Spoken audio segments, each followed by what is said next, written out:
Sveiki, čia Inesa iš jolainėsrūbeliai.lt. Aš labai noriu pamatyti filmą Wall Streeto vilkas. Ir jį norėčiau pamatyti Kaune, kino teatre Forum Cinemas.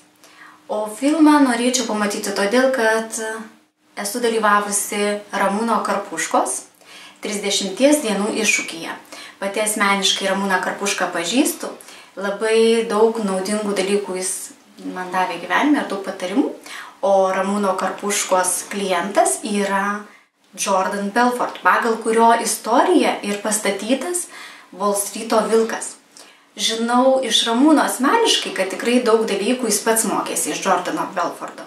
Ir jo užsidegimas yra be galo didelis, todėl ir noriu šį filmą pamatyti, nes manau, kad tai tikrai yra daug naudingos informacijos ir labai turėtų būti fantastiškas filmas. O į filmą aš noriu eiti su savo drauge Gabrielė, beje, kuri dabar filmuoja. Taip kad ačiū Ramūnui už iššūkį, už šitą žaidimą ir lauksim, labai norim filmų su Gabrielė, ar ne? Ate.